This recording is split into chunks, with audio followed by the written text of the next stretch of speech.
Praise the Lord.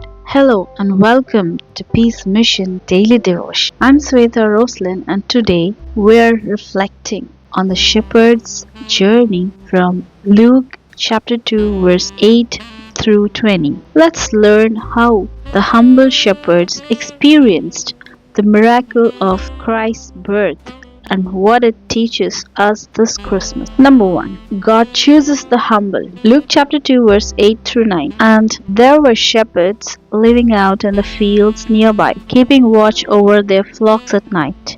An angel of the Lord appeared to them. God chose shepherds, humble and lowly people, to witness and spread the good news of Jesus' birth. This reminds us that God values humility and often works through the least expected. Think of a janitor who goes unnoticed daily, yet their work is crucial. Similarly, God notices and uplifts the humble. The joy of experiencing Jesus.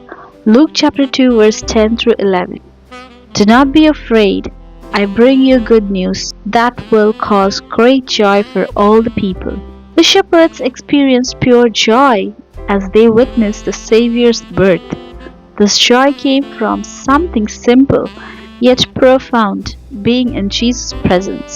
Imagine finding unexpected delight in a child's laughter or a quiet sunset. These moments reflect how we can find joy in Jesus during Christmas. Share the good news. Luke chapter 2 verse 17. When they had seen him, they spread the word concerning what had been told to them about this child. The shepherds couldn't keep the news to themselves. They spread the word enthusiastically. We too are called to share the joy of Christ. Invite someone to your Christmas celebrations or church service. It could be a neighbor, co-worker, or someone who feels alone this season. యేసుక్రీస్తు ప్రభు నామంలో మీకందరికీ వందనములు.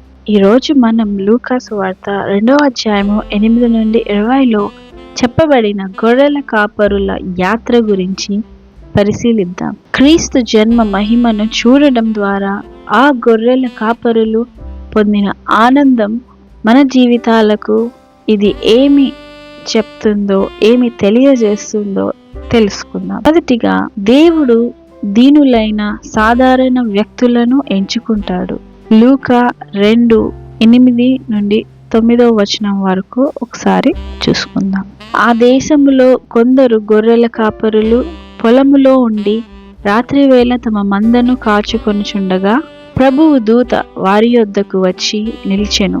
ప్రభువు మహిమ వారి చుట్టూ ప్రకాశించినందున వారు మిక్కిలి భయపడిరి. దేవుడు గొర్రెల కాపరులను, సాధారణమైన వ్యక్తులను మరియు దీనులను క్రీస్తు జన్మ వార్తను ప్రకటించడానికి ఎంచుకున్నాడు. ఇది మనకు వినయాన్ని మరియు దేవుడు దీనులైన వారిని ఎంత విలువగా చూసుకుంటాడో గుర్తు చేస్తుంది. యేసును అనుభవించడంలో ఆనందం. లూకా సువార్త 2వ అధ్యాయము 10-11 వచనాలు చదువుకుందాం. అయితే ఆ దూత, భయపడకుడి, ఇదిగో ప్రజలందరికీ కలుగబోవు మహా సంతోషకరమైన సువర్తమానము నేను మీకు తెలియజేయుచున్నాను. దావీదు పట్టణమందు నేడు రక్షకుడు మీ కొరకు పుట్టి ఉన్నాడు. ఈయన ప్రభువైన క్రీస్తు. గొర్రెల కాపరులు యేసుక్రీస్తు ప్రభువు జన్మాన్ని చూచి స్వచ్ఛమైన ఆనందాన్ని పొందారు. ఈ ఆనందం ఒక సాధారణమైన ఆనందమే కానీ అద్భుతమైన విషయం ద్వారా వచ్చిన ఆనందం. అది యేసు సమీపంలో ఉండడమే అద్భుతమైన విషయం. చిన్న పిల్లల నవ్వులో ఆనందం పొందినట్లు క్రిస్మస్ సమయంలో మనం యేసుక్రీస్తు ప్రభువులో ఆనందాన్ని పొందవచ్చు.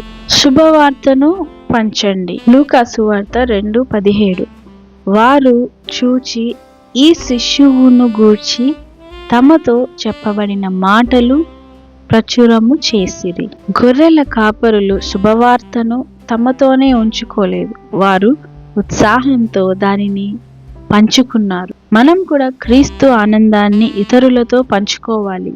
మీ పక్క వారిని లేదా ఒంటరిగా ఉన్న వారిని మీ క్రిస్మస్ వేడుకల్లో ఆహ్వానించండి. ఇది మీ ఫ్రెండ్స్ని, మీ కొలీగ్స్ని ఎవరైనా కావచ్చు.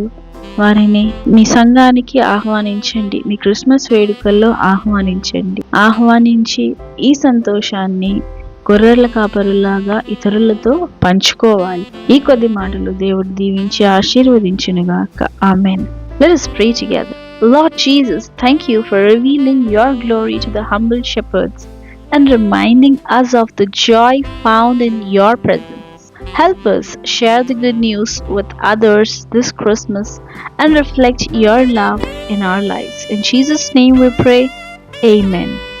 Thank you for joining today's devotion. If this message touched your heart, don't forget to like, share, and subscribe to Peace Mission. Let's spread the peace and love of Jesus Christ. See you in the next devotion. God bless you.